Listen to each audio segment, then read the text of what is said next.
to the Agostinho Zinga show with I, your host, Agostinho Zinga, and this is episode number 890. 890.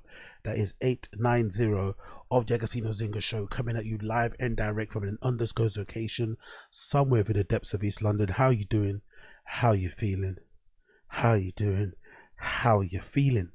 I'm recording this at 2 a.m. in the morning because I couldn't sleep, and I thought, you know what, might as well better, the best way to get to sleep is to do something exhaustive, I guess. Does that make sense? Regardless, couldn't go to sleep, so I thought, you know what, let me knock out a quick episode to start your week good. So big up those of you who listen to this after the fact. This was recorded at 2 a.m. in the morning, so please forgive me if I sound a little bit quiet, but it is 2 o'clock in the morning, so here we are. So I was thinking lately because I had a little interesting interaction. Now, I could be making more out of something that isn't really a thing, but I think I'm on the right track. So the other day, I stumbled across a pretty impressive, inspiring, motivational vlog thing. And, I watched it, I checked it out. I was really inspired by it. I left a comment. And I noticed, I don't really check these type of things really normally. But when I went back to check the video and just, I think I missed something in the video. I went to double check something, note something down. I read through the comments and I realized that the person who uploaded the video had hearted and replied back to the other comments that are on there. And there weren't that many comments on the video. Maybe there was 3 in total, including mine. So this person hearted and commented and replied back to the 2 other people who left a comment, but didn't do anything on mine. And they replied back the same time that I posted my comment. So clearly they saw my comment, but didn't want to heart or reply.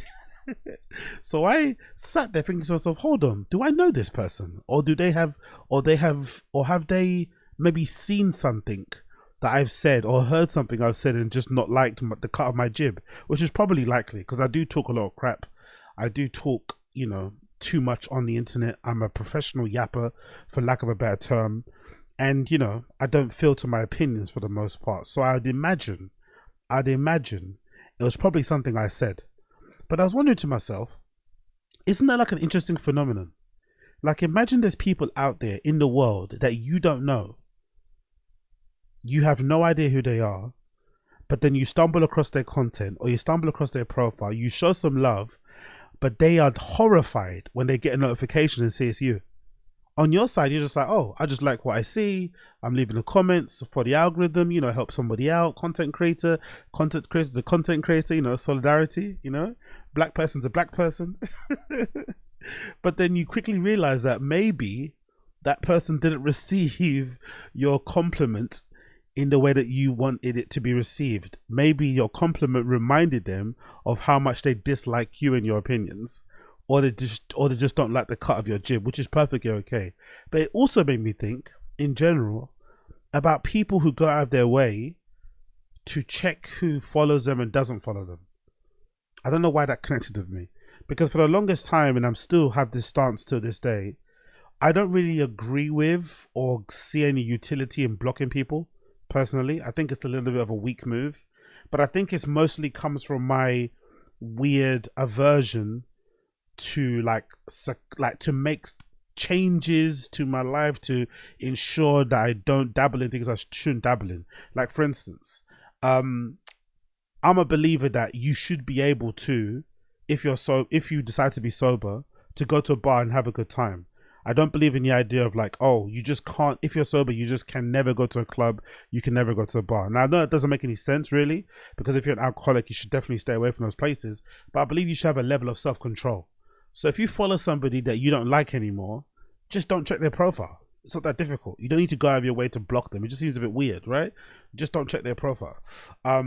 I personally kind of subscribe to the methodology or idea of, like, especially my close friends, I try not to look at people's stories and that too much anyway. And I don't really check my feed that much, to be honest. But the main reason why I don't do that is because I don't want to see people's updates, their life updates via social media. Although most of the time it's helpful because some people that I know, I haven't seen them in years. So sometimes when you go on Instagram, the algorithm can sometimes work really well because when you open the app, the first picture you see is one of your best friends or one of your, like, you know, close friends from back in the day has got married or has recently had a kid or has just got a new pet or got a promotion. That's quite handy to be like, oh my God, that's cool. You would have never found out otherwise. But I also do love the spontaneity of bumping into somebody in real life and then allowing them to kind of give you a little lowdown on what's been going on for the past 6 months or so, without you being, oh yeah, I saw it on social media. Oh yeah, I saw you post on Instagram. You know, it just takes away from the organic real life interactions. So I try not to do that. But I think that kind of relates to the not blocking thing. It's just not that deep, you know? It really isn't that deep. Because I know some people do it because they just don't want to see things. It's probably different for women, to be honest, because women probably get harassed more on social media than men, especially if you're attractive, or guys just want to fuck you in general. You probably get a lot of unsolicited emails and texts and whatever else. So you probably do need to do that sort of thing. But it just made me laugh when I saw this video. I went through the comments. I was like, rah, Ted, man. This person probably doesn't like me. And I left them a proper glowing comment, yeah? A proper, like, you know, suck up, lick ass sort of comment. And they completely ignored it, you know what I mean? Which is, you know, it is what it is. But it just made me laugh because I was thinking, in like a different world, you know, if I was a different person, or if I was like everybody else, you'd be like, oh my God, fuck them. You delete the comment, you unsubscribe and shit. But it's like, no, it's not that deep. I don't really care. And I understand, you know, I would hate me too. I'm not going to lie. If I was looking from the outside in and I didn't know who I was, I would hate me too, you know? I'm always fucking talking. I'm always sharing my unsolicited opinions. I sometimes ramble. I sometimes have strong opinions of things that don't really make any sense. I can sometimes try to make sense out of the senseless. I sometimes try to defend the undefendable, you know? I get it. I would definitely hate me too, especially if I saw sometimes where my hair sits with my headphones. My glasses, my face, my teeth, my chin. I get it. I'm easily hateable. So big up everybody out there that hates the kid. Big up everyone out there that hates the kid. And by kid, I mean me, okay? I mean me. Anyway, continuing on. I've also been thinking about this because this is some pretty cool stuff, right? So big up Fold, the premier club over here in London. Big up Fold. Fold have announced recently their 100th unfold is going to be happening very soon, specifically on the 28th of May, right? And if you're not aware, Fold is one of the best nightclubs here in London. It opened in the last 6-7 years or something. I don't know how long it's been. I went to one of their first parties when they first ever opened. I had a fucking blast. It was billed as like the first 24-hour club in London. That didn't really transpire. They do have 24 hours parties from time to time, but it's not fully 24 hours, but it's still one of the only clubs that's open till 6. It has great programming, mostly techno, some of the best promoters putting on parties there. And in general, they take a really Berlin-esque approach to the club in terms of no pictures, in terms of door picking, all that good shit, right? That we love. So it's one of the best places you can kind of go to club here in London. But over the years, me personally, I've got kind of bored of the club. Not because it's bad, but because I also get bored very quickly and I want to have new things. But a part of me also kind of resented the fact that there's only one good club in London. Maybe 2 with Venue MOT, maybe 3 with Colour Factory, maybe 4 with fucking what's it called, The Yard or something. There's not that many great clubs. There's great promoters, but there's not a lot of great clubs. So I just got bored of it. And if I'm being honest too, I got kind of bored of the scene, the people that go there who've turned it all into their personality.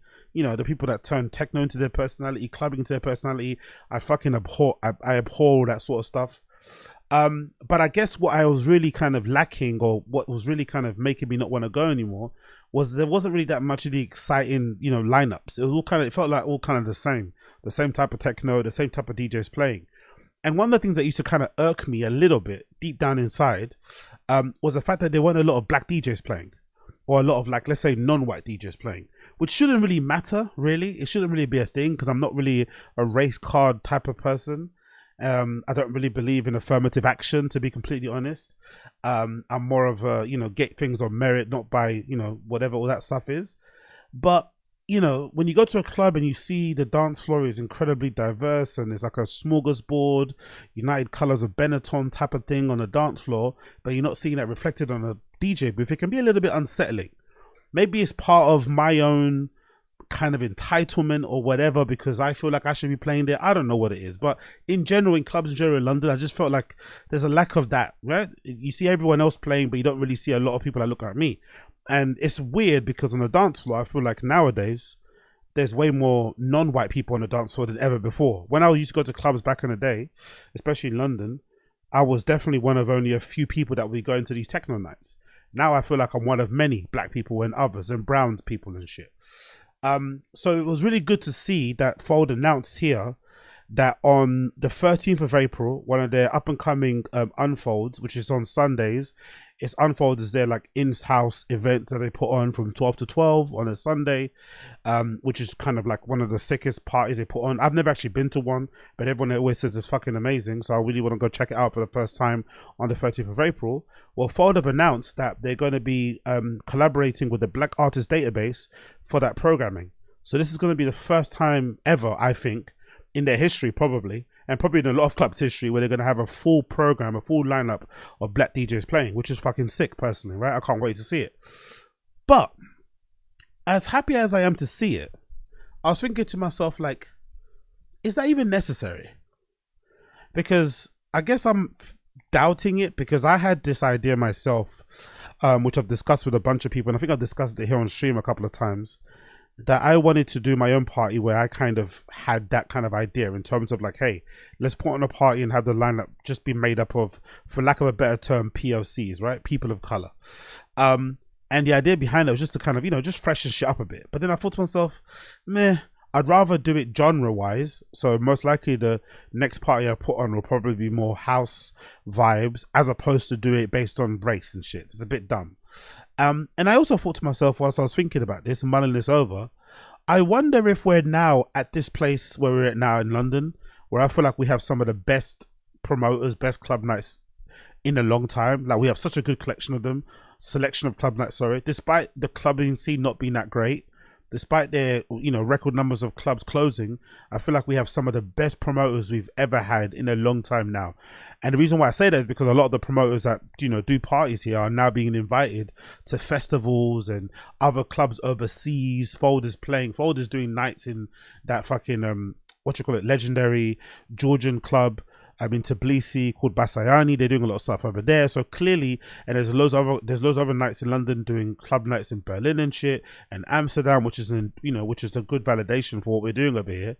So I'm thinking to myself, like, I wonder if it's necessary to have lineups that are black focused or predominantly black or whatever it may be. Maybe the reason why we're here now and we have such a diverse and vibrant scene is because the scene was so like Caucasian, you know, because it was so hard to break through. People had to just make their own thing, you know, because it was so set in its own ways. People had to just figure something else out. And maybe without that sort of like closing of the doors, without the gatekeepers, maybe there wouldn't be a reaction and we wouldn't have what we have now. So maybe in some ways, you know, some of the lack of diversity in lineup has actually been a benefit and a good thing. Maybe if you start to kind of play into the whole race thing, it kind of takes away from people really working hard and trying to think of clever ideas, innovative approaches, creativity in terms of pushing their thing forward. I'm not really too sure. But regardless, I'm happy to hear it. This is really good news. I can't wait to see what it's going to be like when I go eventually on the 13th. It'll be the first time I've ever been to an Unfold, so I'm really looking forward to it. Plus, I haven't been out in the club in a long time. I think this entire year, to be honest, apart from the Amsterdam trip, mostly because I've been focusing on my little fitness journey and shit. So I'm really looking forward to it. So the whole caption via Fold is: the countdown for our 100th Unfold begins. Awaiting us is a 34-hour extended celebration on May bank holiday. I'm not too sure I'll last the whole 34 hours, but we'll give it a go. I actually might stream that, you know. I may do that. Might be my first IRL stream. I don't think I can stream it. Can I stream inside? I might try. I might give it a go. And see what happens. That might be my first IRL stream, actually. I'll probably put that up on Kick. So if you're not following me on Kick, make sure you do. It's kick.com Agostino Zinga. I'll put the link in the description, but it's kick.com/Agostino Zinga. I'll probably do that my first IRL stream over there. The caption continues, but first we have our 4 more additions to bring us century dates, of which we can now be revealed. We begin our next season with a Black Artist Database curating our Sunday the 13th edition, marking the first time we've invited another collective to program at Unfold. So, you know, I can't say I can't say Fall Too White anymore, right? I can't hold up that banner because they are definitely getting the niggers involved by having a Black Artist Database take over the programming on the 13th. They have another Unfold happening on the 27th of April, another one on the 11th of May, and then another one on the 25th of May also, which is their 100th anniversary. So really looking forward to it.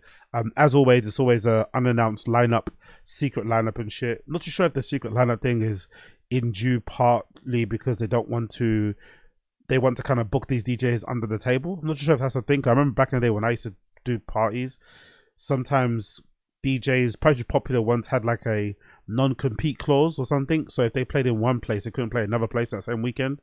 So if you wanted to book them, you have to contact them directly, pay them cash in hand, and then don't put their name on the lineup, you know, just do like special guests or whatever, and or secret guests. So I wonder if that's why Fold do it, because they usually have a really good lineup on a Sunday. But either way, looking forward to it on the 13th. Really fucking looking forward to it on the 13th. Today I also managed to watch a little bit of international football. I'm not the biggest fan of international football, I'm not gonna lie. I find it kind of boring outside of the major tournaments like the Euros, African Cup of Nations, World Cup and shit. Especially the qualifying stages, I don't really give a fuck. But we are now fast approaching the finals. This is a quarterfinal second leg between Portugal and Denmark, and obviously a bunch of United players are playing. Patrick Dorgu, Christian Eriksen, Højlund on Denmark, and what was it, Dalot, and Bruno Fernandes for Portugal, and obviously Trincao also has been linked with us, blah blah blah blah.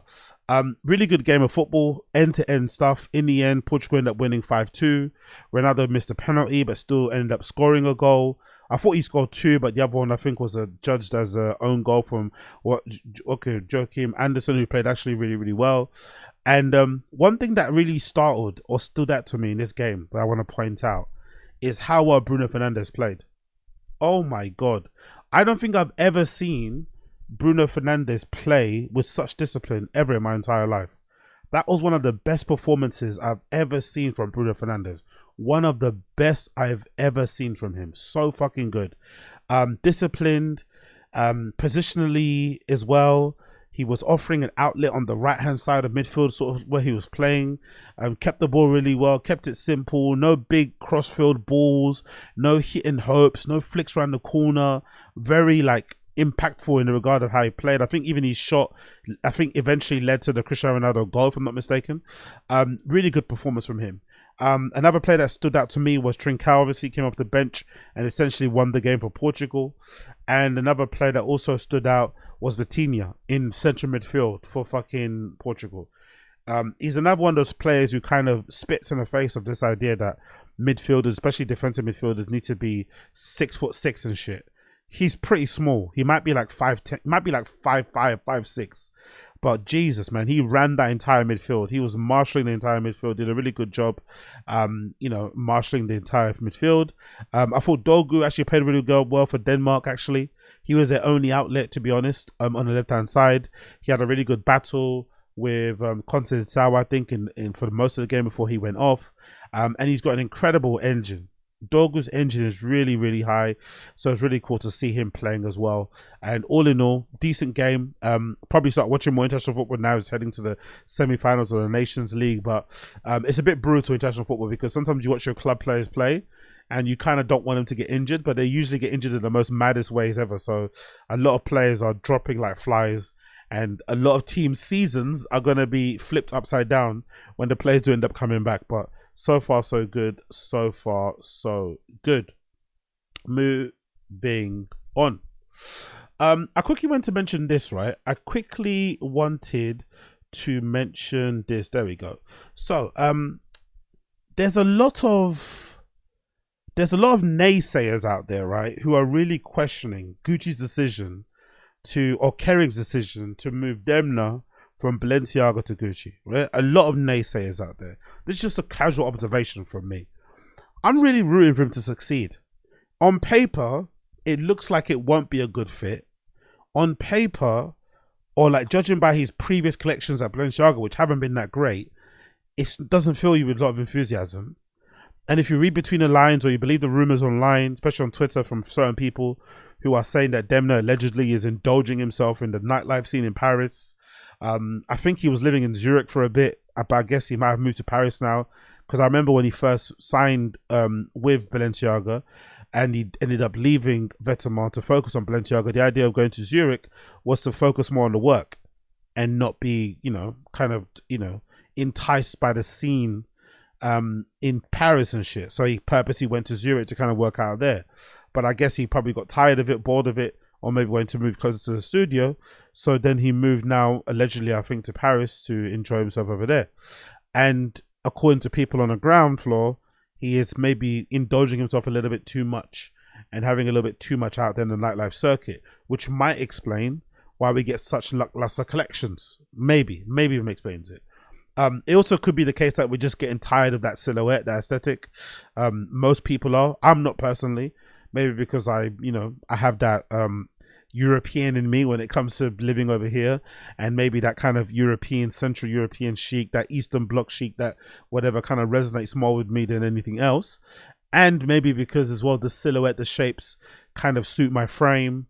Especially for like a high-end designer, there's not a lot of them out there that can kind of make clothes, I think, that kind of appeal to most people in terms of the shapes and the sizes and whatnot. But I'm really rooting for him. I'm really rooting for him because there's a lot of naysayers out there. Everyone's kind of counting him out. And I would love to see a comeback story. I'd love to see a collection where Demna sort of like inspires or, basically reminds everybody of how good a designer he is. Because according to Kanye, Demna was allegedly offered the role at Margiela. Allegedly. He was offered the role at Margiela and allegedly turned it down. So clearly, despite his maybe not so innovative latest designs, the fact that he still, is able to make stuff that people want to buy, maybe this is proof that he's still that guy. Maybe, who knows? But anyway, I want to quickly read his caption, courtesy of BOF, Business of Fashion. Via this, it says the following: the success of the new Gucci strategy rests on one critical question. Can Demna himself move his creativity forward? If Demna simply takes his Vetements and Balenciaga look and implements that of Gucci, it will not work.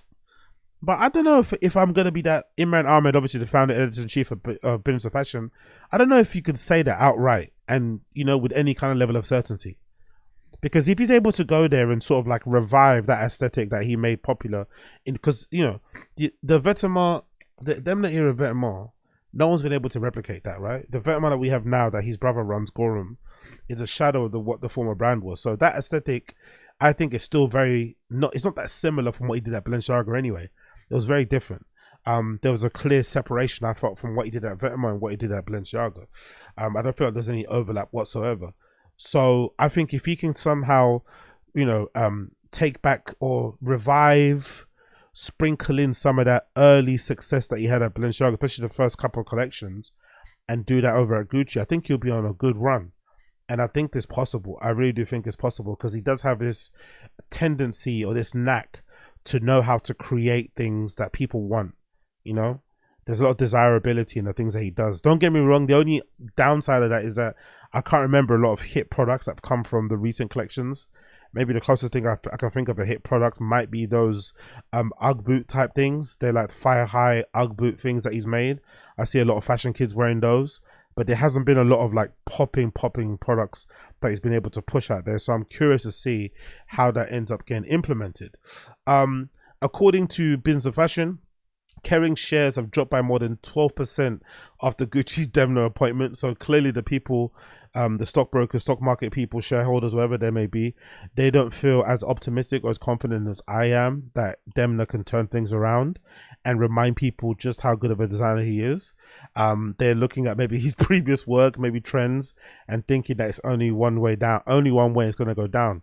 I think there's some truth to that, obviously.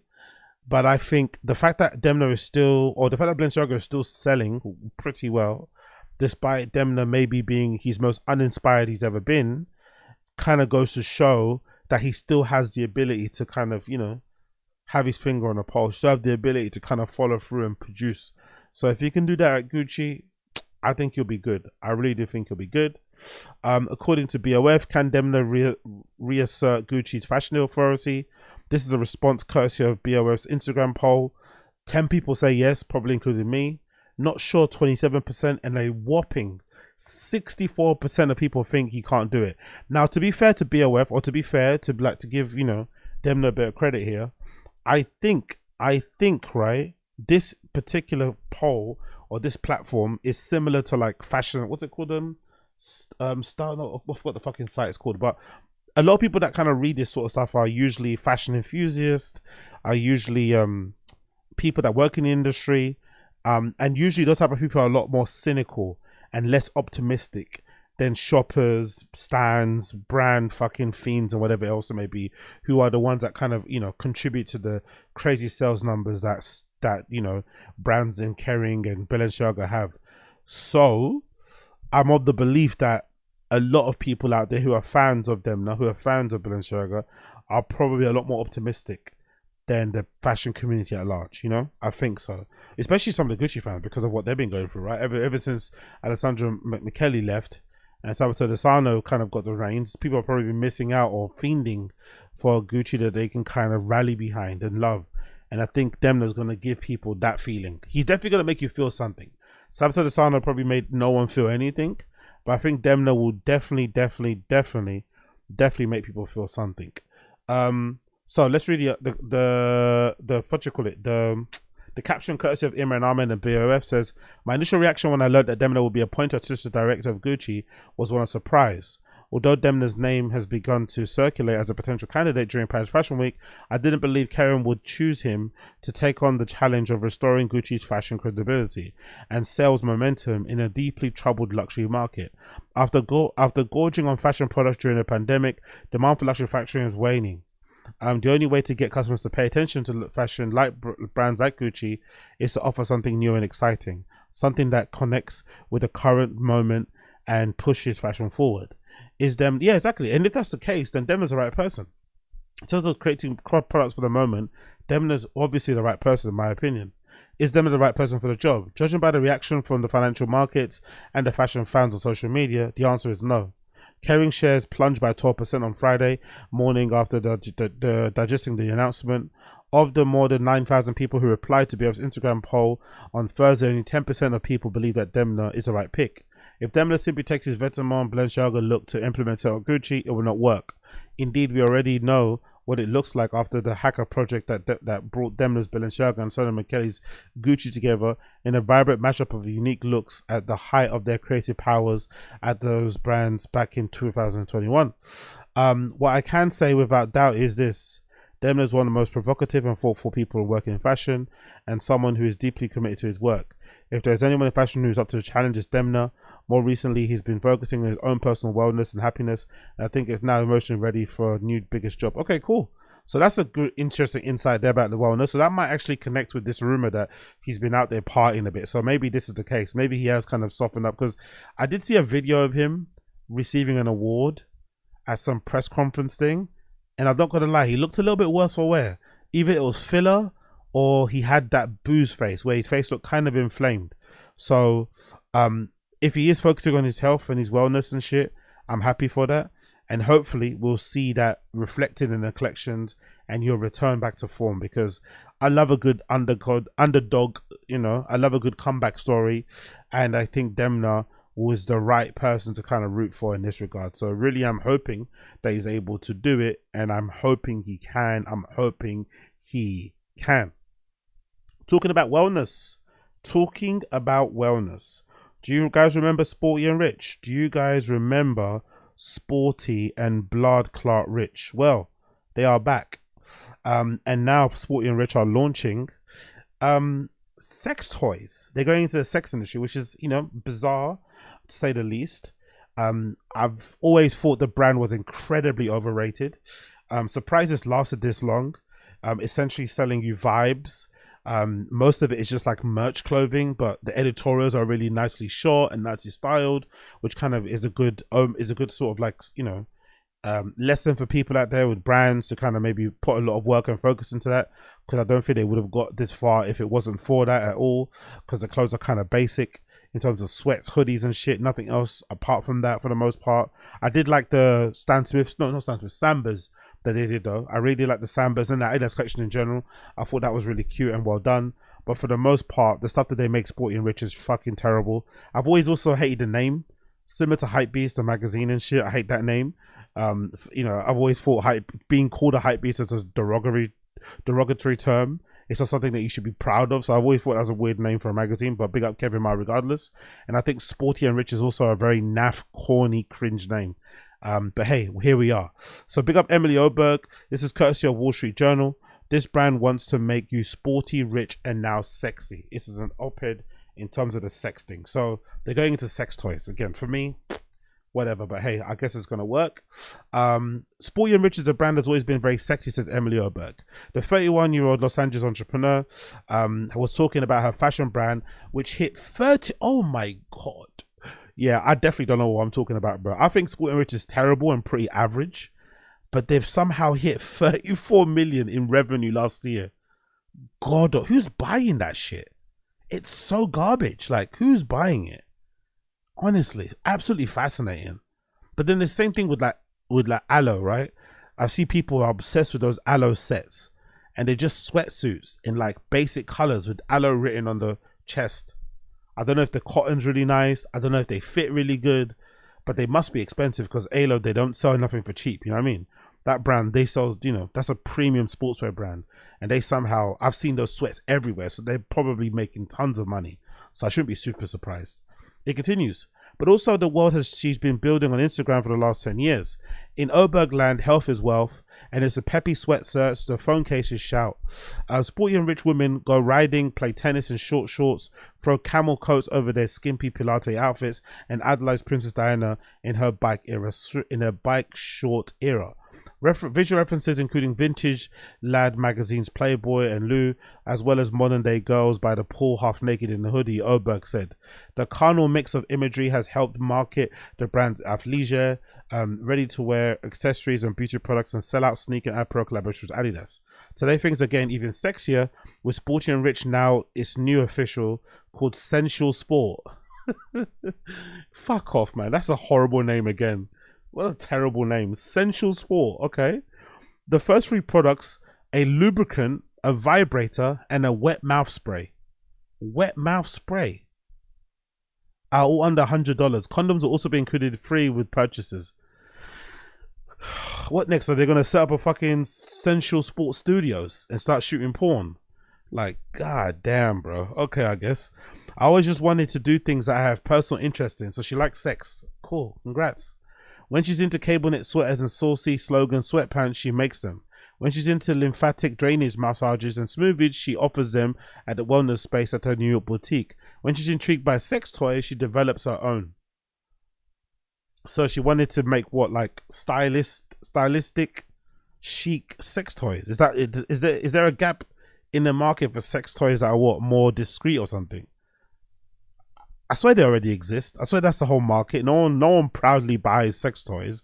So I'd assume the whole entire market is dominated by sex toys that don't look like sex toys. Or you could always find them. So I wonder what the niche is or what the need was. I guess we'll find out as we scroll by.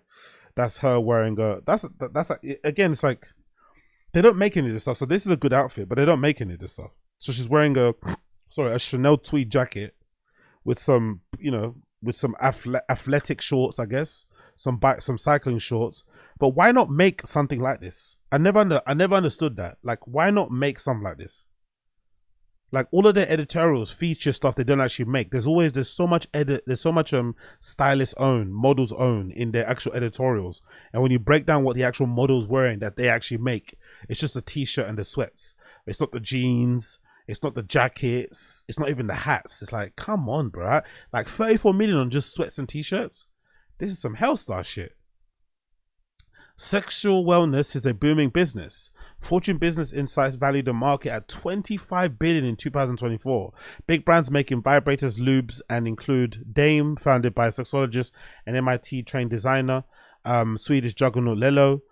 Celebrities are also getting into the mix with actor Dakota Johnson, a co-creative director of organic lube maker Mood, and singer Christina Aguilera co-founded a sexual care brand called Playground.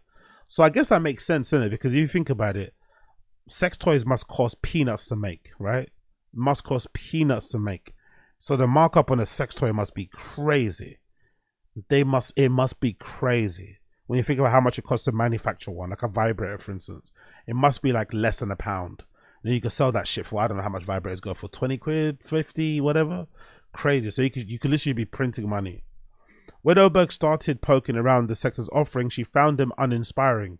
She felt there's a void for the cool, sophisticated products that women like her and her friends would actually want to put on their nightstands. I wonder how long it's going to be until we find until Supreme start one.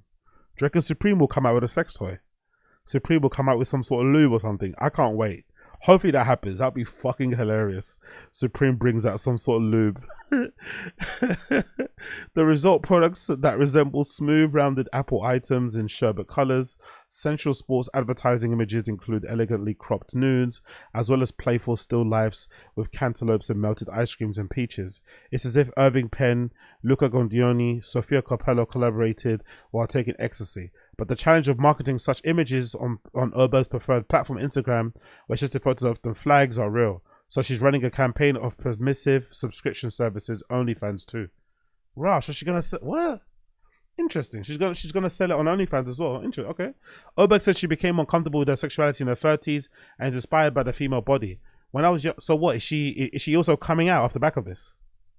Is she coming out also and declaring that she's lesbian or something? What's happening here? Oberg said she became more comfortable with her sexuality in her 30s. When I was younger, I thought there was more of a focus on the man, and you're almost afraid to speak up for your own needs. She wanted to create products that would encourage women to have less shame experimenting on their own. The slogan of the brand is prioritize your pleasure. Oh, interesting. It's a good time to launch a sexual wellness brand because the topic of sex is still taboo.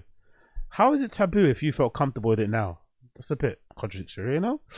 So Olivia Richmond, a New York primary care physician and sexual health influencer. Sexual health influencer. I love the world we're living in right now, honestly.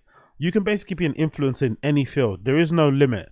Whether you want to be an influencer in fruit, you want to be a walking influencer, reading influencer, you know, speaking influencer, church influencer, you know, supermarket sweep influencer, whatever you want to influence and you can. You just got to stop yapping. You just got to start yapping. That's the hardest thing to do. Grab your phone, turn on your camera and start yapping, and you too could have a sex brand. Richmond said that she, especially for women, that there's always room for products that encourage education, open dialogue and pleasure without shame, embarrassment and guilt. Maybe there should be a bit of embarrassment and guilt when it comes to sex toys. Maybe that's the whole point, you know? Maybe that's what draws you to it, to do it on your own. Maybe there is, maybe they should be more shame. There's probably a lot more people, there's probably too many people sharing too many details about what they get up to in the bedroom anyway. You know, maybe there should be a bit more embarrassment. There should be a bit more discretion involved. And then the ones who really are about that life can still be shouting about it from the rooftop about what makes them horny and wet and shit. Cool, do that. But I think for the most of us, I think shame is a good thing, you know? Keep that to yourself. TMI. Aside from being personally interested in sexual health, Oberg was ready to launch a new challenge. Sporty Rich, which was founded in 2016, has 40 employees. Its headquarters in Paris. Their headquarters are in Paris. Interesting. Headquarters in Paris. She's from New York, I think. The store is in New York too. I wonder why she went to Paris out of headquarters there. Its chief executive and her ex-boyfriend is David Obadiah, who also founded French clothing brand Harmony. Before launching her brand, Oberg was correspondent of streetwear for Media Focus Complex. So that's probably why she's in Paris, and I'm assuming, business-wise. Interesting place to be, isn't it? Maybe the taxes are better over there too.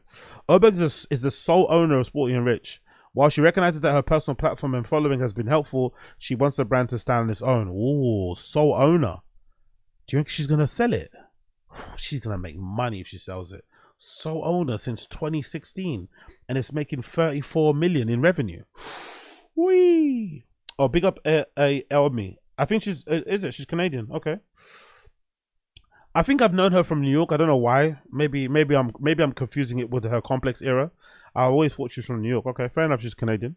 While she recognizes her personal platform and following has been helpful, if and when we do sell the brand one day, she's definitely going to sell it. I think it's just a better position to be in because it don't necessarily have to be tied to it. She also says she's been approached by potential investment acquisition, but so far she's resisted.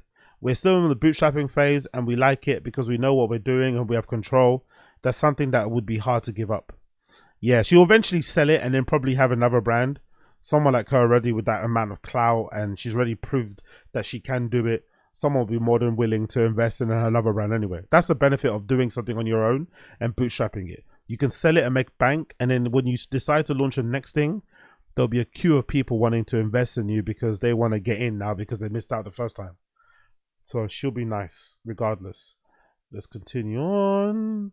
This summer, the brand will open its second store in West Hollywood in Los Angeles. Wow.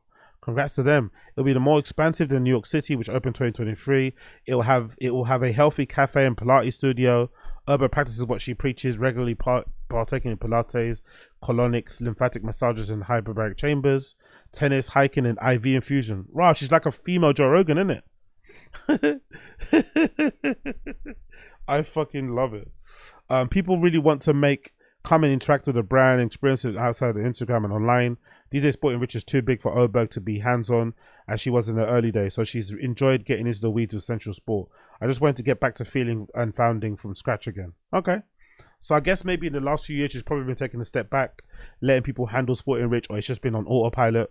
And I'd imagine if you've got that entrepreneurial itch, you just want to get started again and do something from the ground up. So I guess I get why she's doing it. And to be fair as well, I feel like people are way more comfortable when it comes to talking about their sexual experiences or, kinks and whatnot nowadays. I feel like especially in London, there's an abundance of like kink raves, and I feel like I'm seeing way more whenever they publish pictures from these kink raves on Instagram, because I follow a lot of these parties on there. I feel like in the last few years I'm seeing, for lack of a better term, I feel like I'm seeing way more quote unquote normies in those raves. Before you'd see real sex freaks, right? Real people that are in that scene for real. But now I'm seeing a lot more regular people go there. So clearly they're being inspired. They feel more encouraged. They don't feel as kind of shy to go to these type of places. And obviously with the popularity of OnlyFans, all that sort of stuff, people understanding of sex work and all this sort of shit, I guess people are a bit more experimenting, a bit more comfortable with their sexuality and putting it out there and what they're into, what they're not into. So I guess this is natural. It's just funny to see the pivot to go in this industry, but I'd imagine the money making potential is sky high. And obviously I don't really see this girl as like a super big makeup girl, so it's a good thing that she's not grifting and not just going down the makeup route just to kind of make the P, because she doesn't wear that much makeup, I don't think, for the most part. So she's doing things that she's actually interested in, which is always going to be a recipe for success if you think about it. So let's see how it plays out. Big up Emily Oberg, big up Sporty and Rich. Let's see how it plays out. One thing that I'm not happy about though is this news courtesy of Mixmag. Central London plans nightlife zones due to noise complaints from residents. Central London plans nightlife zones due to noise complaint from residents. Now, obviously this article made me get angry. When I read it, it was more so in favor of nightlife zones as opposed to in favor of residents. So the idea behind it is to have places where clubs can be open and be loud, and try to put them as far away from residents as possible. But it just made me annoyed because, the whole gentrification debate is boring and tired, and we all know what the main points are, and most of us agree. But I just don't understand why there can't be a level of balance and fairness. Because we all have to share the space, right? We have to share the city. We have to share it. We all live in here together. So the people who don't like clubs, who don't like parties, they live here. People like me that do love them, we live here too. So there should be some level of there should be a compromise, It shouldn't always be weighted and always be, the residents that live in these type of areas shouldn't always get the final say so. They shouldn't always be the ones that get listened to more than the people who go to the clubs or the nightlife industry people in general. There should be some level of balance, some level of compromise. And I feel like when it comes to places like Central London, like if you actually have a house in Central London, which is very rare, but if you do have one, then you have to be aware that you live in fucking Central London. It's going to be non-stop. Probably the only day that is actually quiet might be Christmas Day. Right, might be, because I remember a lot of retail stores don't open on Christmas Day. I remember that was one of my wake-up calls when I used to work retail. One of my managers from Dr. Martens, big up Andrew, he gave me a real wake-up call when I was like, oh yeah, are we off on bank holiday or something? He kind of laughed at me and said, babe, the only day we're not open is Christmas. So if you live in Central London, the only day you actually get any level of peace is probably Christmas. Not even on Sundays. Back in the day, in retail especially, Sundays was like the sacred day, right? Shops will close early, whatever it may be. But in London, shops are open super late. Like, there is no such thing as like Sunday hours anymore. It doesn't exist. So if you live in London, you have to understand that you're going to be surrounded by noise. traffic, pollution, whatever else it may be. So and just people in general, right? So to then get really picky and finicky about clubs and bars and whatever next to you, it's just asinine. It's dumb. It's dumb as fuck, really. Just move somewhere where there's not going to be that many people. Just don't live in central London. Living in central London and complaining about people or noise is just, it's just insane to me personally. And it's also a real crying shame that there isn't a lot of like great clubs in central London anyway. You know, it's a good place to go and travel, especially nowadays, or to go and sightsee, especially nowadays with the advent of the fucking Elizabeth line. It makes going to central London super fucking easy for a lot of people who live in the kind of areas that I live in general. And it's just a nice way to go to central London without having to go through all the stops on the central line or the other fucking lines. So it's just like, it's a real shame that you don't have the ability to go out and have fun. You can just go there and eat, really, for the most part, or maybe go to a theatre or shop. But then you have to leave if you want to go and club and go somewhere else in east, south, north, or west. But there's no actual partying in central London. I think, if I'm not mistaken, a lot of the clubs and bars there, their licenses end at like 11 o'clock or 12 a.m. sometimes, which is fucking incredibly dumb because we also have a 24-hour tube. So we have a 24-hour tube for what? For nothing, really. It makes no sense. Let me read the article. A nighttime plan in central London will see the creation of a dedicated nightlife entertainment zones in a controversial move to appease noise complaints from local residents. Unveiled as part of the first ever Westminster After Dark strategy, the plan from the Westminster Council names areas such as Oxford Circus, the Strand, Victoria Street as zones targeted to host live music, theatre and creative venues in a bid to move noise away from people living near existing venues in central London. So existing venues in central London now will have to move to other areas to appease the people who live next to existing venues, who most likely moved there after the existing, like who weren't there before, definitely came there after the existing venue was founded. Like, how are you going to live on top of a club and then complain about the noise, sorry? Like, honestly, some compromise. Yes, the club maybe shouldn't be open Monday to fucking Sunday. Maybe have some compromise. But complaining about a club when you live on top of one is just wild to me. When you choose to live on top of one is wild to me. And the nerfing of the nightlife scene in London as well, it's so upsetting. Every part of London is turning into Stoke Newington. Just inundated with restaurants and pubs and bars. And that's it. Like, no clubs. If you want to eat, there's a ton of restaurants. You can just chuck a stone and find one easily. If you want to have a really overpriced cocktail, you can find one. Overpriced coffee, you can find one. Overpriced burgers, you can find one. But a club, everyone fucking gets crazy and nervous about it. It's fucking weird, man. The announcement comes amid a decline in nightlife venues in the capital, with the figure from NTIA suggesting that 19.7% of venues have closed since COVID-19, and the issues on ongoing complaints aimed at entertainment venues from the residents central. Local business owners such as Jeremy Joseph, who runs LGBTQ plus bar GAY, have accused the council of only listening to the locals and not prioritizing the area's culture. Exactly. Earlier this year, GAY was put up for sale, with its owner claiming Soho has lost its vibrancy and it doesn't feel like anyone with power cares about hospitality. That's the problem. It's all the priorities weighted on the residents. Let's have some balance. Let's meet in the middle. Maybe the club shouldn't be open 24/7 around the clock. I get it. But let's meet in the middle, bro. It shouldn't just be, oh, the residents complain, the club gets shut down incompletely. You know, like, come on, bro. Like, it just takes away any kind of vibe, any kind of like life, anything from those type of areas. And those clubs are sometimes were there before the residents got there. Like, why shouldn't that also be taken into consideration? It's fucking wild. And you would imagine too, like, clubs will definitely make way more money for those areas than residents anyway. Different people coming into those places every fucking weekend, spending a ton of money, going to the local shops on their way home. But I guess that's probably not a thing. The Westminster After Dark strategy follows the launch of Sadiq Khan's first ever nightlife task force to address the challenges facing nightlife in the capital for February.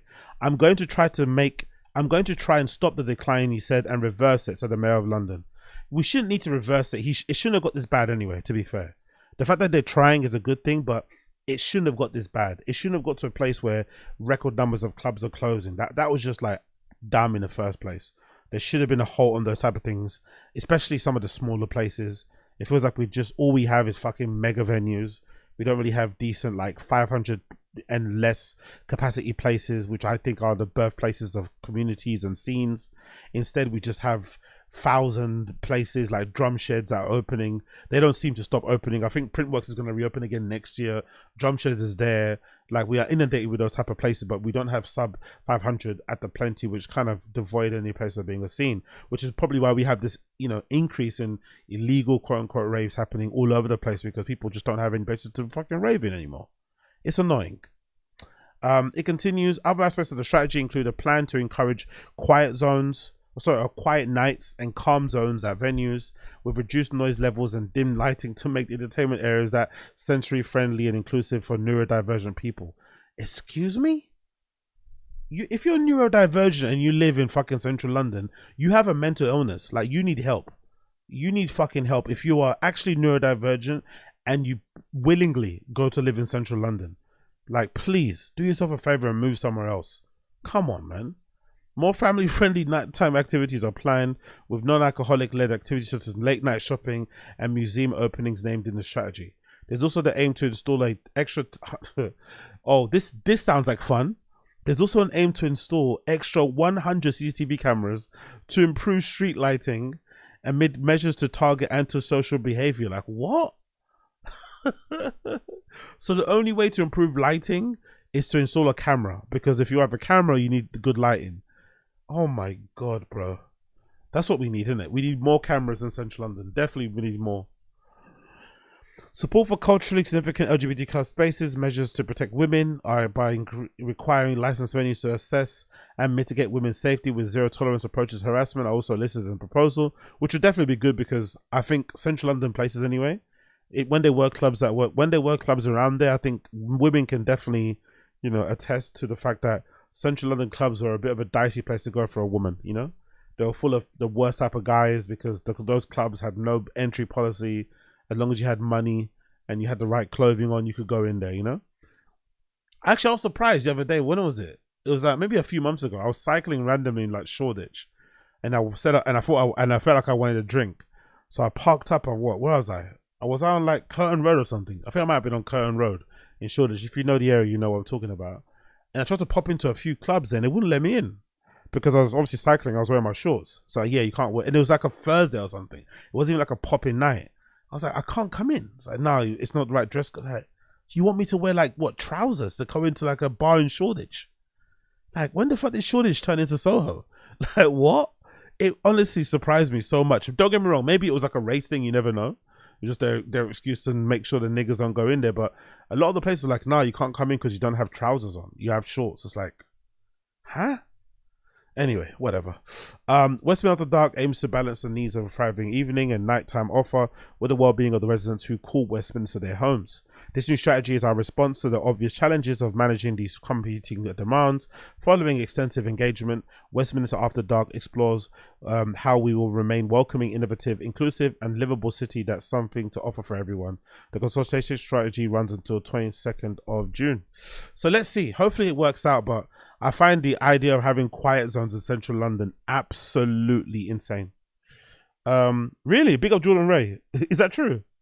Jordan Ray says, I'm neurodivergent, I live in central London. Jesus, bro. I pray for you. I pray for you. That's probably the worst place to live if you're neurodivergent. The amount of neon lights, the amount of noise, the fucking guys on the little cycling things, on the little bikes, they all have fucking Bluetooth speakers with LEDs going all over the place. Just people in general, outside noises, the police sirens, bikes, buses, oof, people busking. Yeah, I pray for Jordan Ray. Big up Jordan Ray, being neurodivergent, living in fucking central London. What an absolute horror. What an absolute horror. Moving on. Big up this clip courtesy of Berlin Techno OFC. It's a documentary that's just been released on the BBC iPlayer. Actually, I'm probably going to do a reaction to this. I'll probably do this as a members only thing. It's actual full documentary. So it's called Nightclubs Is the Party Over? Maybe I have to do it on Patreon, because I don't think iPlayer will let me fucking upload this. But this is a clip taken from the documentary itself.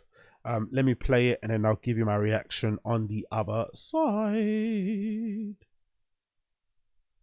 Luxury, and that's just crazy. Like, the fact that it would become a luxury when it isn't. You know, you should be able to listen to music at any time you want. You should be able to enter a club and be with friends at any time we want. The clubbing landscape has been taken over by a lot of greed, I would say, from like landlords. Does our government do enough to protect this? I don't think so. It actually doesn't feel like we're in a very good space. I can appreciate they're not in like 10 Downing Street being like, okay guys, how are we going to save the nightclubs?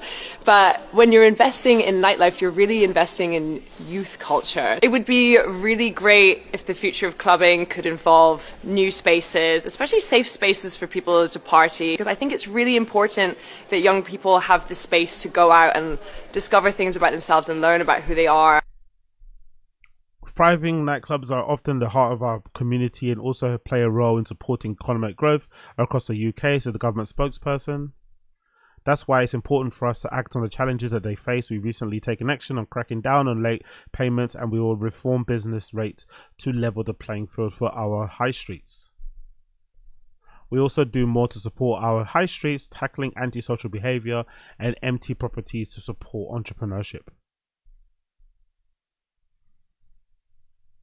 Cool.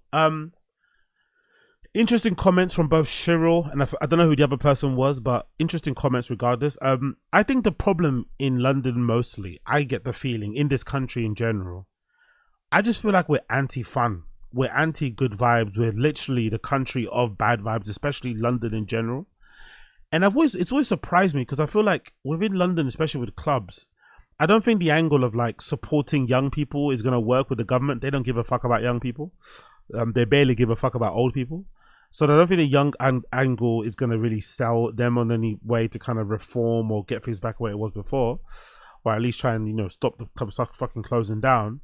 I think one way you could probably get the government to be on board with maybe taking a look at nightlife and maybe trying to reinvest in clubs or whatever else it may be, or stopping developers from, you know, taking over and being greedy and shit and implementing things that places like Berlin and Amsterdam have done to kind of ensure their nightlife scene doesn't disappear, is to maybe tell them how much it's going to benefit them in terms of monetarily, right? It's going to definitely, you know, benefit or add to the overall GDP of fucking London, for instance. So it's what surprised me why governments, especially here in London, especially here in the UK, sorry, aren't just like, you know, trying to be on the side of nightlife because it just generates so much money. Because a lot of people come here anyway, especially for the gigs and the clubs and the festivals and shit. So if you could just kind of extend that to the clubs, imagine how things will be so much different. But because we're so, but then that also goes to show how bad vibes we are. Even though clubs generate a lot of money, even the ones that are still around now that are able to operate under such restrictions, they still generate so much P, but the government truly does not give a single fuck. You know, it's just too much bad vibes. They'd rather close them down because they don't like to see young people congregating in places. They don't like to see masses of people. They're very conscious or, you know, frightened of antisocial behavior, all this sort of malarkey. But for some reason, the scene still thrives. That's something that we could definitely take credit and kind of, you know, satisfaction from. London is such a draconian, tight fucking hellhole, but we still seem to thrive. We still seem to have some of the best nights here. The best DJs in the world come and play here every fucking season, every fucking year, non-stop. There's still an abundance of festivals, good club nights still going on, despite all of the restrictions and the, you know, barriers put in front of us. So I can only imagine, as much as I love Berlin, I can only imagine how good nightlife scene in London would be if we had the same freedoms and opportunities and wherever else it may be, and support and funding that the Berlin nightlife scene happens. Like if it actually was a respected industry, if the government did actually go out their way to kind of ensure that they kept it where it's meant to be, oof, the London scene would be the best ever. Because we have the right people for it, we have all the talent for it, we have a very enthusiastic scene for it as well. It would be fucking incredible, but we don't. And I think that might help us because that's why the scene's so good, because we have to operate in those restrictions. But I would love to see that change. Will it change? Probably not, to be honest. It's never changed in the time that I've been around, so I don't really see it happening anytime in the future, to be fair. It's probably going to get worse before it gets better. It's probably going to get worse before it gets better. Let's move on and talk about some music. So, 2 albums I've been listening to recently today, or recently as of the last couple of days. PlaqueBoyMax's album, 5-Star the Label, called London. Basically, this album is a compilation of the tracks that PlaqueBoyMax made when he was visiting London. and he made 5 tracks featuring Nems, YT, Len, Lancey Foe, and Skepta. He did them during a live stream, which was fucking incredible, by the way. I'm really loving seeing that. I'm thinking on my kick again. These are all ideas I'm going to, put into action over the next couple of weeks. On my kick, I'm thinking of doing some live DJ live streams on there, but doing the whole thing, which might be a bit hard to do, but just doing the whole thing in terms of planning a set and then recording a set all via flipping kick, and then obviously chopping the set out of that and then uploading that maybe separately on my fucking YouTube. But I do love the idea that people who make music are now getting into live streaming, which is kind of hard to do because making music is this kind of repetitive process. Maybe isn't the best thing to kind of watch as a viewer. But I guess if you have artists also rapping and making songs, it's pretty cool to see these songs come together. And I think it also is a good thing because these kids nowadays who have kind of grown up with academics being their main news source, I feel like a lot of those kids were unfortunately trained to listen to music based on first week sales, which I've never liked anyway. So it's quite cool to see this whole trend of like people doing live stream music sessions, live stream music making sessions, because I feel like it helps to educate and show these young kids how cool it is or how fun it is to see music get made, right? And to maybe put a bit more onus on the music and less so on the first week sales. And this is a good example of it, because a lot of these tracks, they hit way harder if you were watching the stream like I was, PlaqueBoyMax on stream. And it's kind of cool to see how the final product came out, because you can see some changes in the fact that YT changed his verse, where he's kind of shouting out Body Blue and Lily Phillips, and all these other things on there as well. And it kind of reminds you how hard the fucking stream was. Personally, for me, the tracks that really resonated for me are definitely going to be 1000 featuring YT. I just love his tone of his voice as well. I think is really fucking good. The Len song Maggie, after a few listens, probably doesn't hit the same on the album they did on the live stream. But the standout track in this entire EP by PlaqueBoyMax called London is track 4, Bizarre featuring Lancey Foe. He absolutely spins. He absolutely skates all over that fucking track. And Lancey Foe is one of those dudes who I think the UK appreciates him. He obviously has a big fan base over there in the United States because he's played there a bunch of times. But he's definitely underrated in terms of his just ability as a rapper in general. The way he slid all over this beat, the way he's basically used this opportunity to make this track to address some of the allegations that my guy Az has been putting out there about Lancey Foe allegedly being some sort of snitch or something. I'm not too sure what the proof is on this, but there was a lot of like controversy online with Az basically rocking up. I think he went to the studio. I think Az somehow found out where the location was of the studio, maybe because of what it looks like, maybe because everyone uses the same studio. I don't know how he found out the location, but he showed up at the location with fireworks. Az is a madman. Allegedly he was firing the fireworks at fucking Lancey Foe and his entourage. But before that, he had made a couple of videos and tweets and stuff accusing Lancey Foe of being a snitch. So I think the particular bars about Az were this one in it here, right? What's that? Catch man with a bottle, but I don't chase. Catch man with a model. No, I can't be in the house with a mask on, yapping on space. It's a big disgrace. Good thing I know the hate's just love. I know these niggas just want to be us.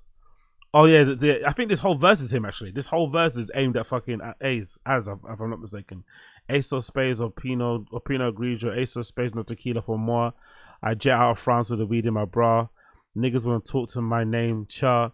Niggas want to talk on my name, okay. Pussy go on, come on, let's play. Wanna go viral, okay. No, I don't sleep, let me rest my case. Pretty boy swag, let me rest my face. Catch man with a bottle, but I don't chase. Catch man with a model. No, I can't be in the house with a mask on, yapping on space. Cha. It's a big disgrace. Good thing I know the hate's just love. I know these niggas just want to be us. Honestly, he slides all over this. So as much as it's hurtful to see my guy Az get dunked on, I think he could also appreciate that this is a really good verse. This is a really fucking good verse. So big up fucking Lancey Foe. I recommend you check it out. Really good fucking EP, PlaqueBoyMax, London. And it does really go to show the talent we have here in London. Because, apart from Skepta, all these other people are kind of up and coming. Well, Nems is obviously kind of established, but YT, Len especially are up and coming. But that kind of shows you the range of what we have to offer. So the London quote unquote scene, underground scene, is healthy, very, very healthy. Next is that part of his appeal, Kanye, is that you're rooting for him, is that you want him to win. And now that he's saying these like horrendous things online and he's coming across like a bit of a piece of shit, it's hard to root for him. It really is hard to root for him, and the songs or the tunes don't hit the same. So I'm wondering if they'll reach a point, if their point will come where despite Kanye's obvious talent, people will just be tired of him in general. They'll be tired of going through the same cycle. And maybe we're in it now at the moment. Maybe we're in that cycle now at the moment where people are just like fed up of him in general. So even if he does drop an album that's amazing, people just don't want to listen to it because it's him and because of all the things he said. And they're just tired of having to go through that whole rigmarole. But the album's fucking fantastic. My favorite track on the album has to be Circles. Like, special record. Last Breath is also really good. The whole thing is great, to be fair. Even the outro track, Showtime. But God almighty, man, it's so frustrating being a Kanye fan, because just when you think you've kind of tapped out and you're out of it, he drops a shoe. Just when you think you're tapped out and out of it, he does an amazing live performance. Just when you're tapped out and you think you're out of it, he does a fucking great video, a great activation, a great brand launch, or in this case, a great album. It's fucking wild, man. It's fucking wild. So big up Ye. Big up Ye. Bully Volume 1 out now. Check it out on YouTube. Check it out on YouTube. Talking about music, we also have to mention that fucking Playboi Carti, I Am Music, is number one. Number one. And according to Carti, and I think according to academics, it sold somewhere between 280,000 and 300,000 first week sales, which is quite crazy when you think about, obviously the marketing and the lead up for I Am Music has been long, but I feel like it still kind of dropped without much notice. Yes, it was anticipated for a long time, but when it did eventually drop, maybe there was only like a week notice or maybe 2 weeks notice. And I think he was going to drop, and I think he rushed to drop because he told academics that someone was going to leak it, which made sense because he was playing around for so long that people got upset and they eventually ended up leaking it. But they're saying that according to Complex Music, Playboi Carti's I Am Music is officially debuting at number 1 on the Billboard 200 chart.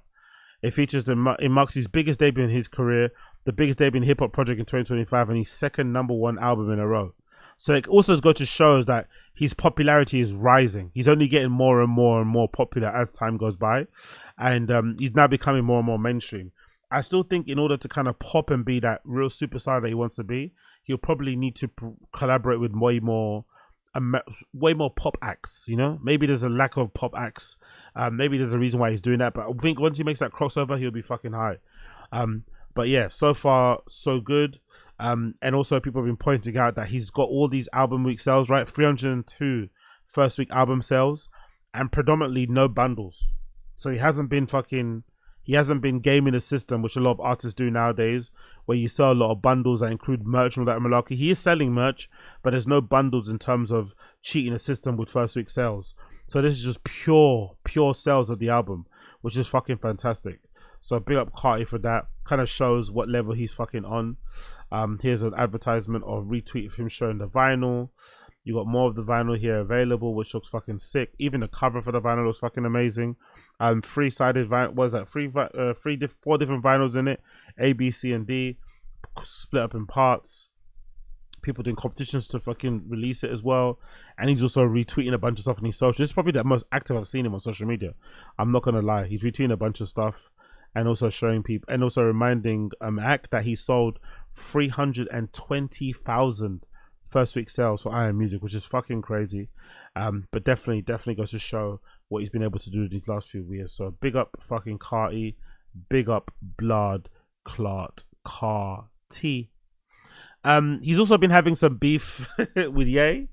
He told Ye to shut the fuck up, which I find fucking hilarious. Most of the beef that stems from Ye has been a weird thing, because I think Ye wanted to be on the album. He's meant to create, direct it. They were meant to drop an album together. Then he went on his tangents on his stream, on his fucking Twitter. So I'm guessing Carti's team probably told him to like stay, pause on working with Ye. And then I think the straw that broke the camel's back must have been when Kim Kardashian was playing a song from Carti's album on her Instagram stories, and then I think Carti reshared it. Kanye saw that and saw it as an insult or whatever, because obviously Carti's not working with him, and he didn't want his daughter to be working with Carti either. Because I think Carti said something like, "Oh, big up Northwest, tell her to holler at me or something to get in a studio." So Kanye got really upset about that, started tweeting after Carti, calling him loads of names, and then Carti kind of, you know, very eloquently tweeted the following: "Yay, shut the fuck up," right? On his Twitter, STFOU, which I thought was fucking incredible and really funny, but also kind of sad because Carti and Kanye have been a really good duo over time. Kanye probably sees a lot of himself in Carti. Carti probably obviously like all of us looks up to Kanye. So to see them sort of split at the moment is really upsetting, but it makes sense considering Kanye is going through what he's going through. He's probably cut off a bunch of people, and hopefully when he ends up getting better, maybe this relationship will be can be somehow recovered and they can be in a better place. Fingers crossed, fingers crossed, fingers crossed. Cool. Moving on. So the main point of this particular podcast has to be this incredible young gentleman who's going viral on my side of social media for these incredible motivational, quasi inspirational ASMR fitness lifestyle videos, get ready with me day in the life type of things, vlogs that have been doing numbers on social media. On this video alone I'm going to show you, courtesy of the Tips for Men X account, it's currently on 627.7 million views. 627.7 million views. 627.7 million views as of March 20th. Numbers. People have been fascinated by it. People have been confused by it. And me personally, I love how much it's been generally upsetting people. But I also find it incredibly nuts. He wakes up at allegedly 3:52 in the morning with his mouth taped, which is, I think, this new thing that people have been doing now to avoid snoring and to also encourage you to nose breathe, which is the most beneficial way to actual breathe. I remember researching and finding out about this because of my running. When I was doing a lot of running, I was getting into the pose method. I was getting into loads of different protocols and things that you could do to improve your running. And one of the things that people used to always say was, apart from running on your toes and making sure you lean forward to kind of use the gravity to kind of propel you forward a little bit as you run, one of another real key things that you can do to actually improve your running is to try your best to run with your mouth closed and only breathe in through your nose. It's really difficult to do when you first do it, but when you get used to it, you'll notice that your cardiovascular level will definitely increase. And it kind of allows you to kind of run for longer and longer and longer. It's fucking incredible to do, but most people are doing it just to kind of avoid snoring. In this particular regard, I guess it's easier, it's better, especially if you live with somebody, you want to tape your mouth shut. But I wonder for these people who are single, why they are taping their mouth shut if they don't sleep with anybody anyway. It makes no sense. But allegedly he wakes up at 3:52 a.m. but I'll play the whole clip for you anyway so you can see why I go on. It's a minute and 26 seconds, and then it kind of culminates in him. He kind of wakes up early in the morning. He dunks his face in ice cold water, which is kind of a way to sort of do a cold plunge without doing a cold plunge. And then he decides to just sprint really hard and fast outside next to a really expensive car while his AirPods fall out. It's fucking incredible content, I personally think. And it also, he advertises this brand of water. I think it's called like Saragana or whatever brand it is, which I think is also doing numbers. So big up this guy.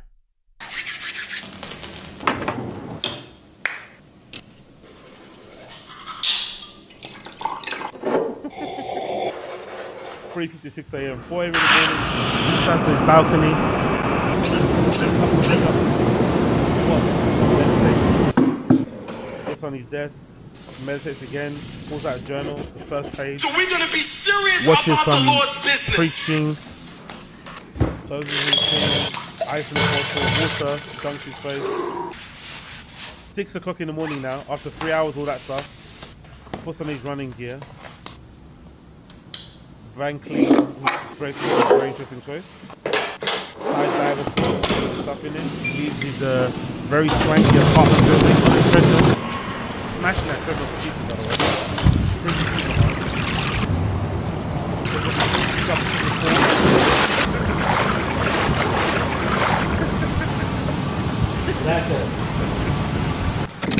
What a legend. Comes to the shower at 8:22 a.m. in the morning.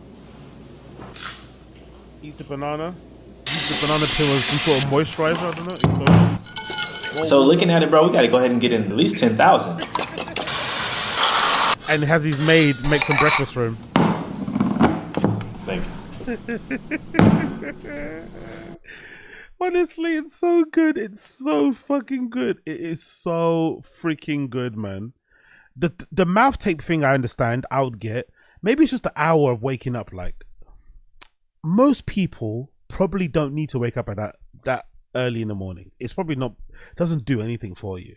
I think it's just a flex to kind of show off, because technically if you're waking up that sort of time, you're probably sleeping at what, 6 p.m, 7 p.m. So it kind of, you know, shows that you have some level of discipline and you are able to kind of put yourself to sleep very quickly, because maybe, you know, people are out there are probably the same as me. I find it really difficult to go to sleep, especially after 12 or before 12. You know, you're constantly fucking flicking around and shit. So the fact that he can down regulate so early in the morning or so early in the evening and go to sleep and wake up so early kind of shows a lot of self-discipline and whatnot. But I think most people don't really need to wake up at 3:54 in the morning. You don't need to, but it's just a flex in general, right? The water, I think, is a really good promotion in general. There's a bunch of people out there doing lifestyle things, vlogs, where they just promote, you know, excess and debauchery and drug taking and alcohol drinking and shit. So it's a nice balance, a nice change to see somebody, you know, drinking so much water, consuming so much water. Like, a lot of his fucking life, a lot of his daily things are surrounding water. You know, he's jumping in a pool, he's drinking water, he's dunking his face in water. You know, he believes in good hydration, which probably explains why his skin's so good as well. No homo. So he's good, swizzling around his mouth. The balcony thing is funny, like, but it's also probably pretty cool. Regardless, I don't know where he lives. Maybe it's somewhere in Miami, Florida, LA, I don't know. But he lives in this really swanky high rise. It looks like he lives in a penthouse suite or something along those kind of lines. And he's got a really big balcony, similar to Chin. He's got only one balcony though. Chin has 3. This guy only has 1. He steps out onto his balcony, and he overlooks a city like fucking Batman. And obviously, naturally, that's what we all do, right? When we're on a balcony somewhere, the first thing we want to do is do press-ups. And the second thing we want to do is like squat like a bad bee, right? So he's doing like a sexy red squat out there on the balcony. He's not doing it the best way personally, because for me, he doesn't have his heels on the ground. So it kind of looks like he's trying to twerk. It kind of looks like he's trying to teach himself how to twerk, if I'm not mistaken. I don't think that's the case, but it looks like he's trying to teach himself how to twerk. But he does have a very aesthetically pleasing back. You know, his back muscles are, you know, crazy. Definitely looks like he's got a bunch of snakes in there, so he's doing well over there. He's also drinking water, and he's doing some active meditation where you're standing in one spot and closing your eyes. 4:21, he heads back inside. 3:84, it takes him what? How many minutes is that between that? That's a pretty interesting little observation I just thought of now, actually. My maths isn't great, so please forgive me. 38 minus 21. So it somehow takes him 70 minutes to get from the balcony where he's doing squats and press-ups to his desk. He must have a massive penthouse. That must be a huge apartment. Huge apartment, right? How can it take him 70 minutes to get from the balcony to his desk to journal? It looks like he's reading the Bible and journaling. I think journaling, everyone knows how good that is, right? To dump your thoughts out there onto a bit of paper.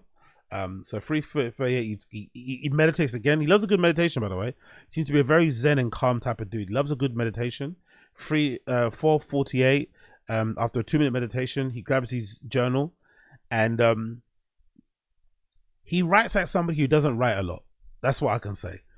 Judging by his posture, judging by the fact that he's got nearly his whole entire arm resting on the book and he's really concentrating. It looks like he's really concentrating. It looks like somebody who doesn't write that much, you know? He's really concentrating, doesn't write that much.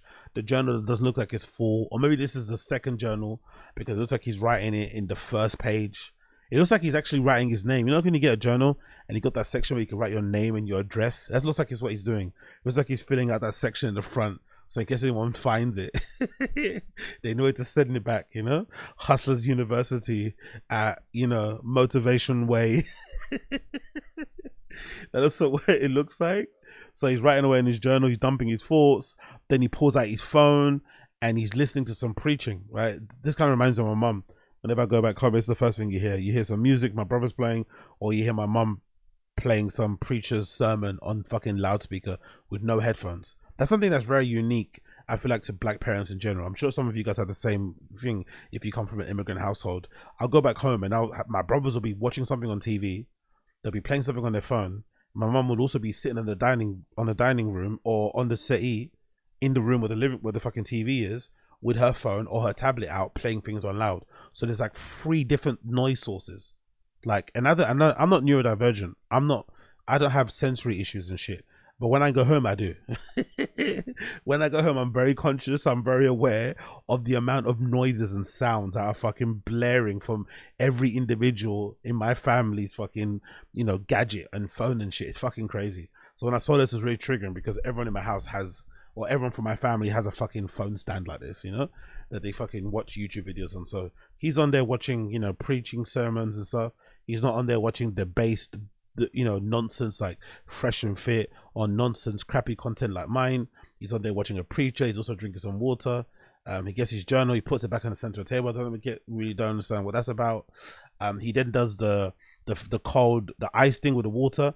This I don't think is a bad thing, because there was a time where this cold plunge water face thing was a thing that a lot of girls did. A lot of girls who were into the skincare South Korea thing, they would do this type of thing.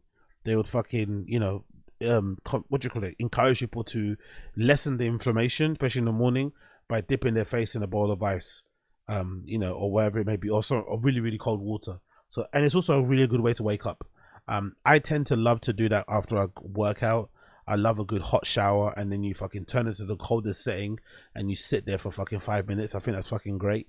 Really helps with muscles and shit and whatnot. His pectorals are very interesting.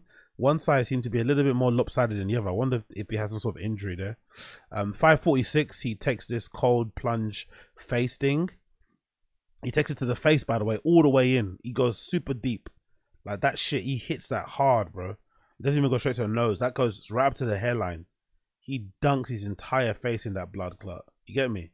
I'm sure the ladies out there are fucking happy about that. He dumps his entire face into that blood clot, right? Then he puts on his shorts. No Gymshark, by the way. Some other brands.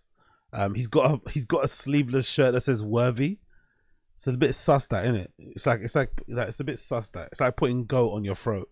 It's like, well, your throat goat, Worthy. I'm not sure what that shirt's about, but it's probably some Christian brand. Then he puts on his shoes with some ankle socks and some compression tight things. The Van Cleef, the manicured nails and the Van Cleef bracelet, I don't know, man.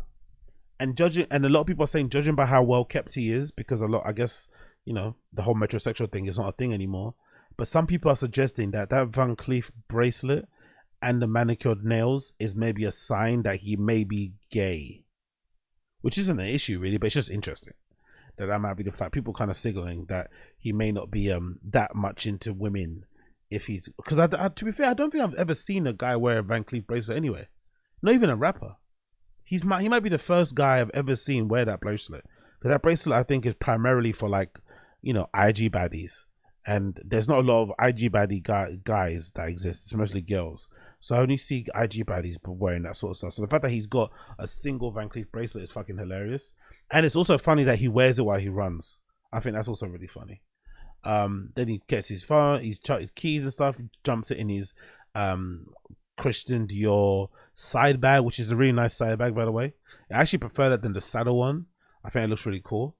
And then he leaves his swanky apartment building. There's definitely an inbuilt gym in there. He's obviously the first one there because it's 6:33 in the morning.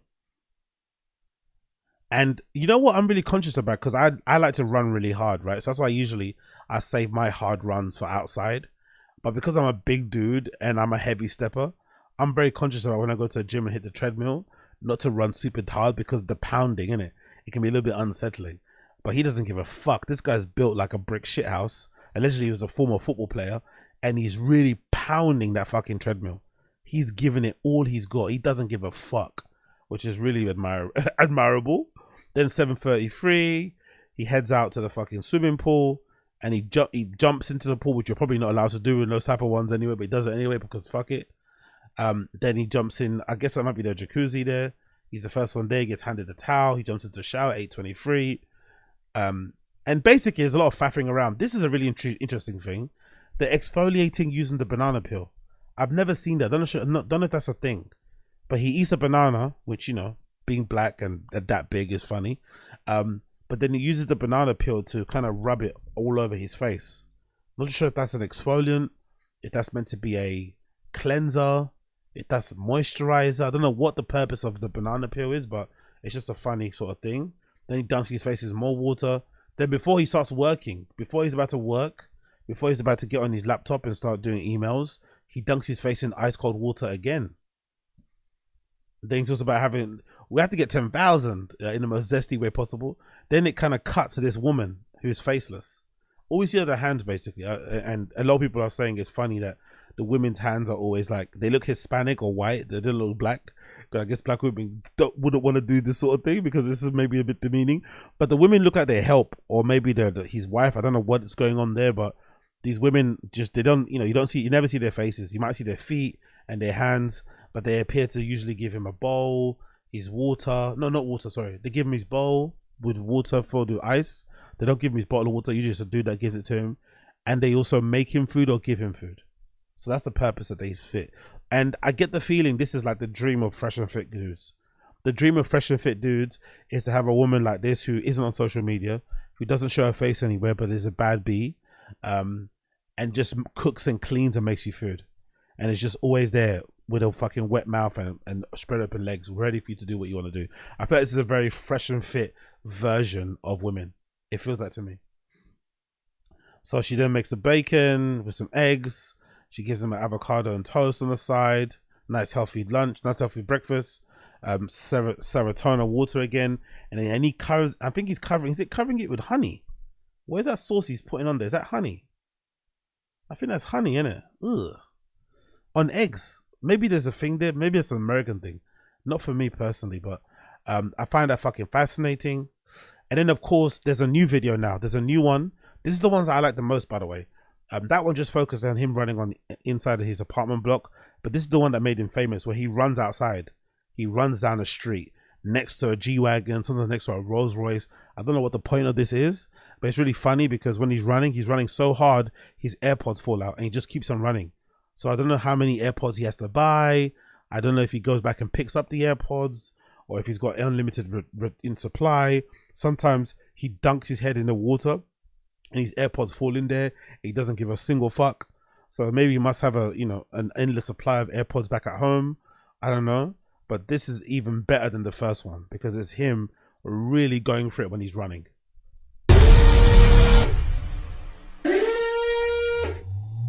Next one, G-Wagon. Some salt. Add some salt in there. Lemon in the bowl. Ice. Water. Mouth tape comes off. He puts on the compression type things. A harness bodysuit thing to put his phone in. Gold chain, of course. The rings. Some shoes. Thank you. Look at this. Prada running glasses. Got a bag. Goyard bag there. To put his gym gear in, of course. Security guard meets him at the door. Carries his bag for him and his bottle of water. Straight to the Bentley, Rolls Royce, I don't know which one it is. They put his Goyard bag in there. His security is driving the G-Wagon. They escort him to the location of the track. Thank you, bro. Eat something quickly, a donut. And he's faster than the car. Wow. He's faster than the car. You know what I'm saying? Whatever you're passionate about, push that. Have a good one. Hey, nice to meet you again. Whatever you're passionate about, push that. Great advice. We gotta get 10,000, man. Whatever you're passionate about, just push that. I'm passionate about burying women in shallow graves. How about that? I'm passionate about taking young men away from their families. How about that, huh? I'm passionate about BTK. Is that a good thing? God almighty. I'm passionate about Hamas. How is that? Is that a good thing? Jesus Christ, man. Honestly, this guy is sensational. The running next to a car is the fascinating bit for me, though. I love the running next to the car. The running by the car, next to the car. I don't know if he's like trying to prove he's faster than the car, or if he's just running by them because it's cool for their seconds. Thank you, bro. donut. That's a really hood thing, by the way. Because I remember back in the day we used to do that. We'd have like Starburst or like cookies and shit for the energy, for the sugar rush.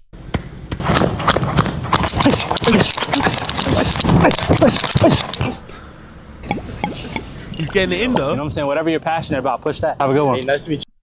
As a keen runner myself, I can tell he's got some sort of injury though when he's running. The gait is a bit interesting. He kind of like skips his gait.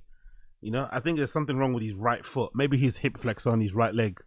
Just an observation from somebody that runs a lot myself, right? Just a nitpick a bit here. I think there's something wrong with his hip flexor on his right hand side. Because when he runs, he's got this weird like, limp when he runs. There's like a little, you know, little skip on the right hand side. But he's fucking going for it. He is fucking going for it like super hard. Look, he's faster than a car. He's faster than a car, bro. He's faster than a car. This guy does it all. He does it fucking all. Absolutely incredible. You know what I'm saying? Whatever you're... Sarah, go to water, bro. The sales must be through the roof. The sales of that fucking water must be through the fucking roof, bro. That's the best commercial you could ever have. Fuck energy drink. That water gets you what? That buffed, that ripped, that jacked, and it makes you run that fast. And you get to have that fucking car. And you get to live in that apartment block. And you get to have a Van Cleef fucking bracelet. If you drink that water. Sign me up, bro. Sign me fucking up. We got a few more to go through. This is the OG guy, by the way. Big up Drew Halls. Drew Walls. Do you remember when Drew Walls first came about in the scene? I remember when Drew Walls first came about in the scene because you remember when people used to say he was weird? He was doing too much. He was being too extra. But now compared to that other guy, right? Compared to the other guy we just saw, he is really normal. And I guess he must have saw his competition and he went to remind people who the OG Get Ready With Me vlog ASMR lifestyle guy was. And he decided to pop back up again and give us a Whole Foods run, which was fascinating to see him again. Because I don't think I've seen Drew Wall's vlog in a long time. I think he's maybe taking a break from social and shit after getting a big Target deal when he first went viral. But look at how comparatively normal Drew Walls looks compared to the other guy now. When he was around, we thought he was a freak, but now he looks completely mundane and somewhat normal than the other dude because of how fucking crazy his one is. Girl, I wish I could save you. I'll let him take away the music. But I can't. But yeah, he's putting on his outfit, interesting trousers there. He's checking on his phone, of course, writing his shopping list, jumps in his whip, heads over to Target like he usually does, parks in Target car park. Sorry, Whole Foods car park with Target. This is Whole Foods now. Grab some flowers, got some berries there, some fruit, some other nice greens. I love the angles he takes of himself shopping, by the way, because this, like, his level of not being cringe is really good because I'd feel so embarrassed setting up my tripod to take a picture of me as I take, you know, some groceries off the shelf. He eats a quick little munch there at the store itself. He takes most of the groceries back to his apartment. He takes them out and he's going to put them all in the fridge now, neatly, very neatly, of course. Good stack of fruits and stuff, vegetables, some new fresh flowers, changes the water, trims the ends of the leaves and shit. Nice. Flowers everywhere in a crib. Nice little apartment block there, and the video ends. Drew Walls looks incredibly normal now compared to the other guy that we just checked out. But there's now other guys. There's now other guys dropping now too. There's another dude now who exists doing the same type of thing that the first dude was doing. So there's a competition all around the block now of these guys with these fucking freakish Get Ready With Me things.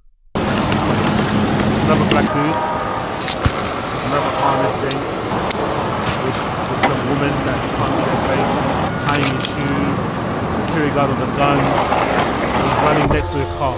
Is he sprinting? He's not sprinting, he's just running. Okay, he's just jogging, he's not sprinting. Okay, now he's sprinting. I don't know why he's sprinting near traffic, but Jesus Christ, this new content we're seeing now is so fucking incredible. I love this so fucking much. There's another dude now, another white guy that's doing the same thing with a tape over his mouth. This is fucking incredible. ASMR vibes. He wakes up, takes off the tape, brushes, gets ready now. Puts on his shoes, a Rolex to go work out. It's interesting. Coffee, of course. Every man needs some coffee before they go.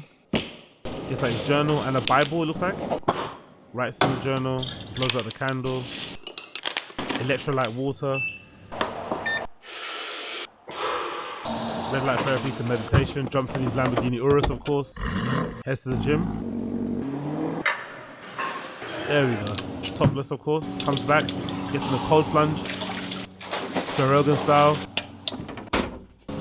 Sauna. Reads a book in the sauna. More emails. More coffee. And back to sleep. Fantastic, no? Fan-fucking-tastic. I fucking love this genre. I love this genre so fucking much. Then we got another one too. Same guy from before. This one's incredible. He arrives in a helicopter. This one he arrives in a helicopter, bro. Have another good female there. 500 million views, I think, or followers. I'm not sure. Dunks his face in water. The woman wipes everything for him, puts on his shirt, buttons it up. Jesus Christ. Gives him so. What's that? Is that Louboutin belt? Oh no, Christian Dior belt, right? What is that? I don't know what that belt is. He puts on a nice blazer. This is a real crazy part. She gives him a pair of Louboutin shoes, right? Brand new Louboutin shoes. Look at that, Chelsea boots. Louboutin Chelsea boots, which are fucking awful looking. And then look what he does. He puts them right on, brand new, with no socks. He raw dogs Chelsea boots, brand new leather Chelsea boots. He raw dogs them, no socks, no nothing, not even an ankle sock. I saw that and I was like, wow, he must have like feet made out of adamantium, or he just like rags it anyway. Because my feet will be bleeding. My feet will be fucking full of bunions. Like, yeah, you know what I mean, if I put my feet into a fucking Chelsea boot like that with no fucking sock, raw dog. I don't think his feet don't even look moisturized. Insane guy, bro. Insane guy. Look at that. Look at that. That is legitimately insane. I cannot believe that that's a thing. Puts his feet in it. The woman, we get a picture, a little clip of the woman putting on her heels and the Fendi tights. By the way, big up Mechanus in the stream chat. I appreciate you for the super chat. What would your get ready with me look like? Oh, it would definitely be nothing like this, my friend. It would be something very, very simple. Me going to sleep, waking up, having a glass of water, because I don't like to drink coffee in the morning before I work out and shit. Usually like to work out fasted. Put on my workout clothes, head out, run, go work out, gym, whatever, cycle, come back, shower, and get on my day. It wouldn't be that interesting at all in the slightest. It wouldn't be this entertaining. But I might have to do a parody one just for the lols. I might have to do a parody one like everyone else is doing just for the lols. Big up Mech. And then here it goes again. They pull up to a, looks like to an Welcome to airline Zindi ship. Transform. Let's do this. I love the fake phone call conversations, by the way. That's one of my favorite bit. The other guy's like, yeah, we got to do 10,000, man. Look at these fake business conversations. Welcome to Zindi Transform. Let's do this. Let's do. How many followers does he have on social media? Let's check the phone. That phone shot. There's a shot of his phone, right? He's got 2.3 million followers. His name is Marvin Achi. This guy. It's another dude. Welcome to Zindi Transform. Let's do this. A woman's there. Can't really walk in the hills that well. She rolls out. Helicopter. But he's in a helicopter. That's all that matters. Absolutely incredible, man. This genre is so fucking fascinating. I love everything about this genre. There's another one. So is it the same guy? Is this Marvin? Yeah, this is the same dude, Marvin. This is even more unhinged because he sleeps in this crazy I guess it's like ultraviolet UV mask thing that I'm sure that must help with something, maybe blood flow in your face or something. But it's fucking wild that he sleeps in this. Okay. Obviously the mouth tape. The woman makes him a nice fruit salad, I think. With some apple, pears, bananas, of course. Pineapple. Oh, that doesn't have to eat. That's to put in his face with the water. Okay, with the ice. There you go. He puts his face in the ice water again. He gets his suit jacket steamed for him. He puts a dress shirt on with no undershirt, rago. A nice Louis Vuitton belt. Scantily clad woman comes and does his tie for him. Puts on his blazer. And then of course he gets the shoes with raw dog. He's gonna raw dog the shoes again, right? Yeah, there you go. More raw dogging on the shoes. Pulls out Lamborghini.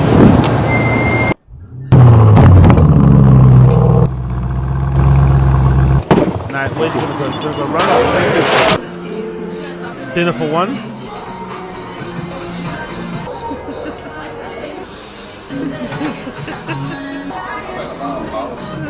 Yeah, it's a big dude. Got get fed.